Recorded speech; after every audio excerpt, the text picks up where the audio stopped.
Welcome to KT Research Guidance Bureau. We are going to start with the second chapter, collection of data. My name is Geeta Ghai. Now, what is collection of data? First thing we should know about the statistical inquiry. What is the meaning of statistical inquiry? When we are collecting the data, first thing, how we are going to collect the data. By statistical inquiry, we mean an investigation on a topic by an agency wherein relevant quantitative information is collected. That means when we have to collect the quantitative data, then the inquiry, the investigation which we are doing, that is called as statistical inquiry. Collection of data is the first step in the statistical investigation. As we know, we have read, we have studied the meaning of singular sense of statistics. Singular sense of statistics, in that first step is collection of data. Now, next is sources of data. From where we are going to collect the data? We have two sources, mainly internal and external. Internal, the name itself says that when we are collecting the data within the organization, that is called as internal source of data. External, when we are going outside the organization and we are collecting the data, that will be called as external source of data. Now, external can be collected by two ways, primary data, secondary data. Let's first study about the internal and external. See, internal source of data. In an organization, when the data is collected from its reports and records, it is known as internal. That means within the organization. Whenever we are collecting the data within the organization, that will be called as internal source of data. Second, external source of data. When we are collecting the data from outside the organization, then it is called as external source of data. Like if we are talking about the tourism of UP, Uttar Pradesh, and then we are collecting the information from UP, so that will be called as external source of data. Next, we talk about primary and secondary data. First, we talk about primary. The name itself says that primary, that means the main original data collected by an investigator or an agency for the first time for some specific purpose. It is original in nature. Why? Because we are collecting this data first time.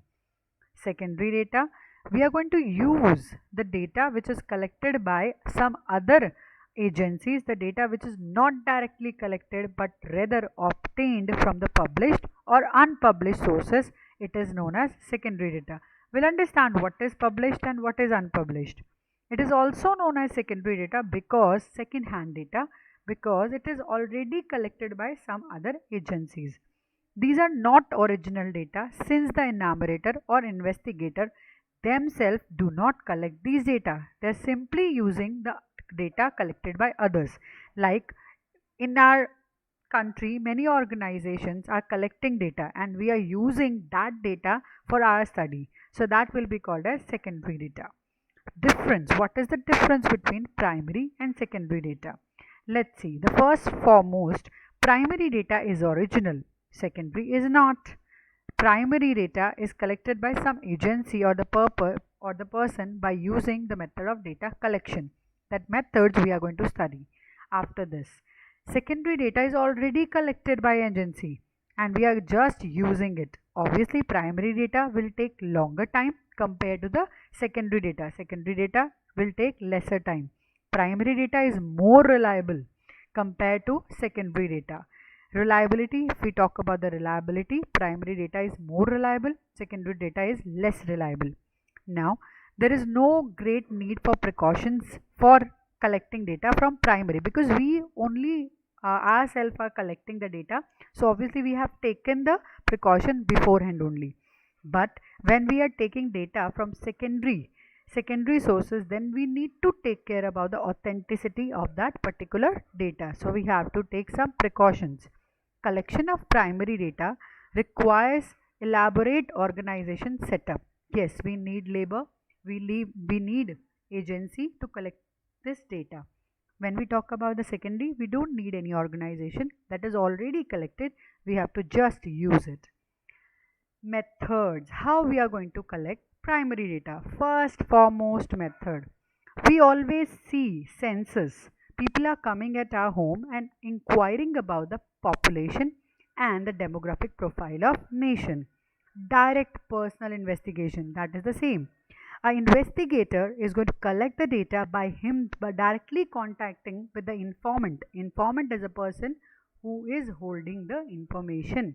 Conduct on the spot inquiry, and then they are collecting the data. Like one example is here, Hindustan Unilever Limited wishes to conduct a statistical inquiry regarding the bathing soap used by people of Delhi. Now what HUL do? HUL will going to select some of the investigator. They will approach the people of Delhi and collect necessary data. Now this, they must have some skill, tactful, accurate and ambiguous natural point of view so that they can collect the data properly.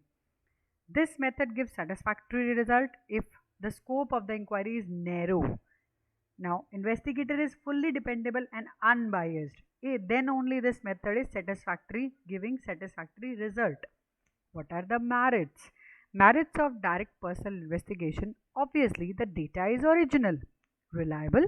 You can change the way of asking the question whenever required.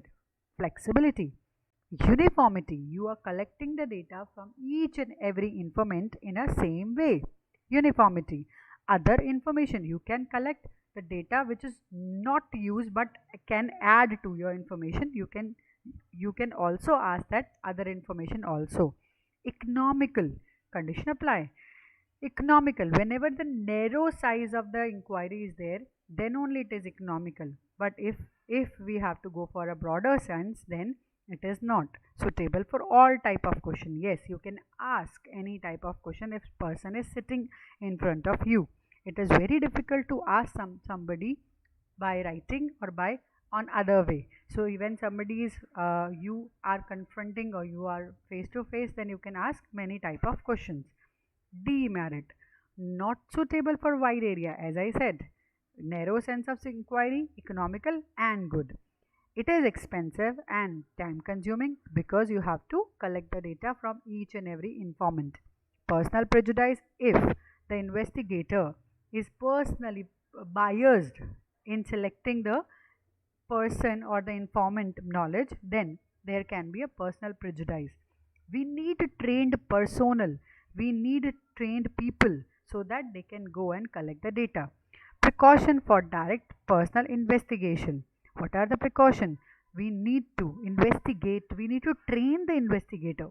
Investigator should be well versed with the statistical technique and should have good temperament. Investigator should be familiar with the culture, tradition and the language of concerned area. Investigator should ask straight, simple and unambiguous questions from the informants. No personal biasness should be used by the investigator. Then only this method is going to give us satisfactory result. This is direct personal investigation. Next method is telephonic interview. The name itself says that what? We are going to collect the data over a phone call. Yes, telephonic. What are the merits? We can cover a wide area. It is comparatively economical than direct personal investigation. You can clear the doubt on the phone. But what is the demerits? We cannot use this method for every person. Why? Because some people will not be having a telephone connection, then limited use.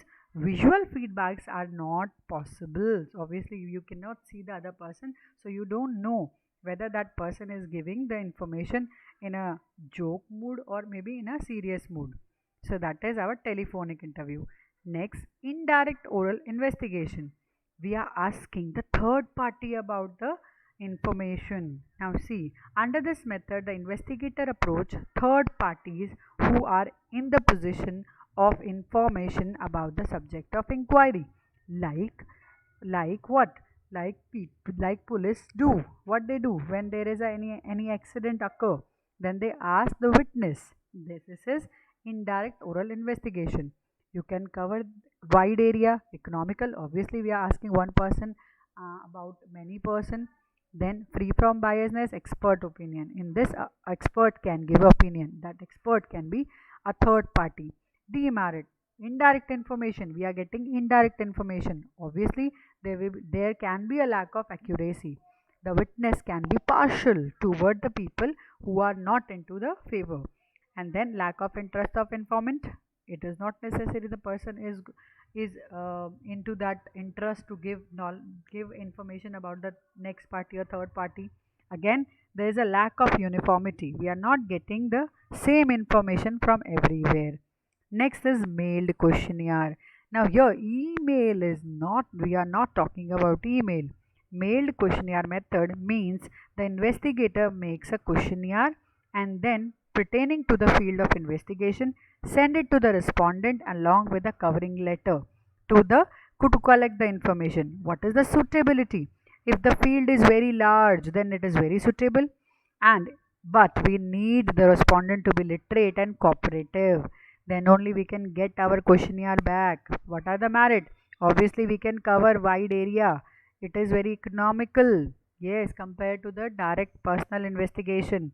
It is original, free from biasness. It maintains the secrecy. What is the demerit?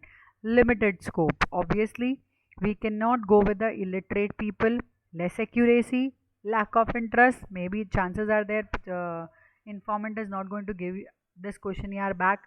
Chances of misinterpretation is also there because they must have not understood the question properly. It is time consuming process. We are first sending them questionnaire, then they are returning back, so obviously it is going to take time consuming method. What are the precautions we should take while doing mailed questionnaire method? First foremost, questionnaire should be very simple, very short, very attractive. The question should not hurt the informant, should not be very pleased. Again, we are not requesting in that begging tone, but we have to request.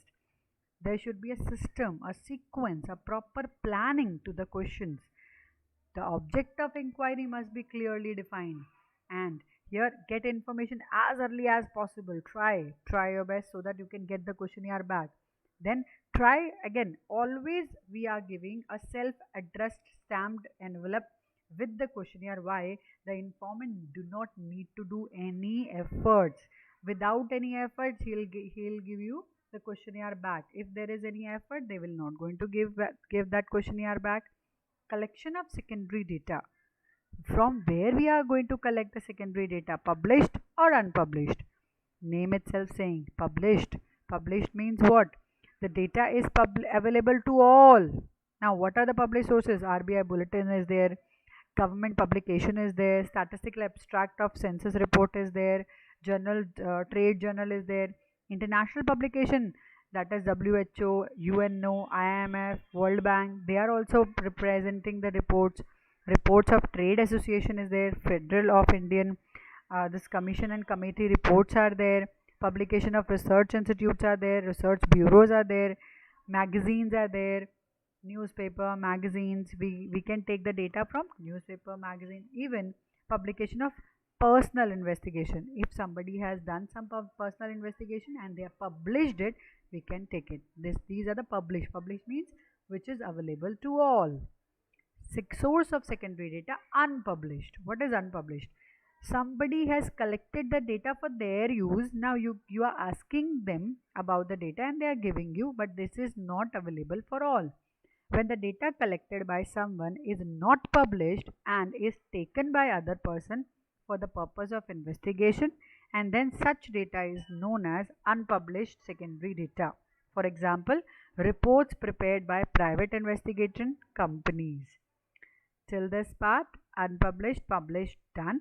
Now we are talking about secondary data. What is secondary data? Obviously, we have done that. Secondary data we have collected from other agency or which is published or unpublished. What are the limitations? Problems kya hai? What are the problems? So, limitation of secondary data. No proper procedure is adopted to collect the data. We don't know. We don't know the other agency or the other person has done the maybe the collection of the data is done in a proper way or not. Again, maybe that can be influenced by personal prejudice. Sometimes it lacks standard of accuracy.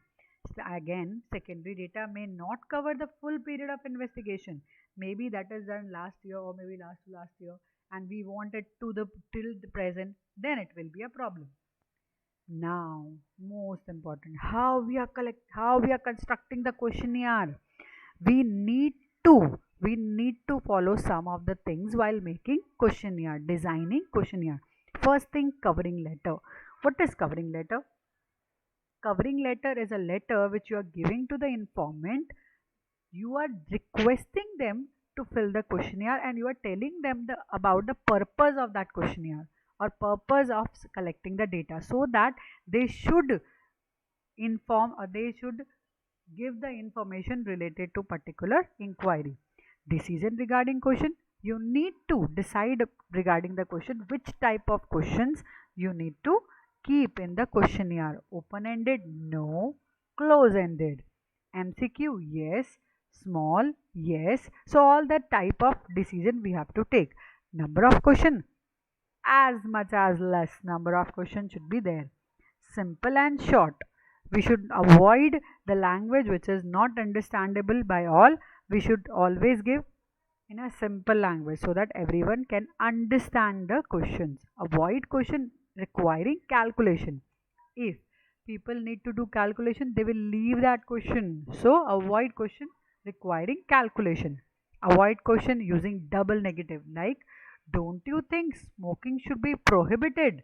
Now here we have used don't and prohibited. Both are negative. We should not use double negative in one sentence. No personal question. No personal question. We know that we don't have to ask personal question. Avoid leading question. The question which gives directly answer to the informant, don't lead the answer in the question itself. Then we have to arrange the question logically. First ask about the employment, then ask about the salary. Logically arrangement, proper division and subdivision. First ask about the personal demographic part and then about the purpose. Then instruction to the informant, give proper instruction to the informant so that they should understand how they have to fill the questionnaire. Cross examination we can do. We can ask two questions which can the answer can be cross verified, so that can be done. Questionnaire should look attractive. We should use the understandable and attractiveness of the questionnaire so that the informant should give the information. Pre-testing the questionnaire. Pre-testing of the questionnaire is also called as pilot survey. That means what we are doing, we are testing the questionnaire in a small group and then we are finding out the loopholes and we can correct that. So that is called pilot survey or pre-testing of questionnaire. This is an example of questionnaire. We can see first name, number of children given, first about the demographic profile, then after that we are asking about the purpose. But here the question should be very simple, sweet and short. Answer do not need so much of calculation. So this is a sample way of giving a questionnaire. What is census? Census kya hai? We all know that census is when a statistical inquiry is conducted where data is collected from each and every element of the population. Like in our country, we are collecting the demographic profile of population, and every 10 year we are collecting the data from each and every house. Every 10 year, that is called as census. Sampling, when some representative items are going to be selected from the population and we are going to analyze them. This method is called as sampling method. These are the methods of data collection, census and sampling. Merits of census method. Now if we are collecting each and every information, obviously intensive study we are doing. We are doing a detailed study. Higher degree of accuracy and reliability will be there. Suitability, it will be suitable for everybody, but obviously it is suitable for homogeneous, it will be suitable for heterogeneous. If the data is different, not for homogeneous. Then it is demerit, expensive, obviously, time consuming, obviously. Everywhere it is not applicable because we cannot eat We cannot eat the whole food to check the taste. So this is census method. Sampling. Factors affecting the size of sample. You should know how much we have to select the sample. Size of population. If the population is large, sample will be large. Population is small, and then sample will be small. Degree of accuracy. If we need good degree, sampling should be good. If less, then it will be a problem. Homogeneity or heterogeneity. Heterogeneity required large sampling, and homogeneity required less sampling compared to heterogeneity. Nature of study. You want intensive study, detailed study, then sampling, again, you should go for larger sample. Respondent name. No, we don't have to write here no respondent name. It is respondent's biasness. Requisite of good sample. The sample should be very much representative, adequate, homogeneous, एक जैसा, independent of selected sampling units, match with the objective of investigation. It should be matched with the objective of investigation. Now, what are the methods? Merits of sampling method. If we are collecting the data with the sampling method, it is going to reduce the timing. Obviously, cost will be less, speed will be there, accuracy will be more, scope. You can use this method everywhere. It is scientifically approach. It is a scientific approach.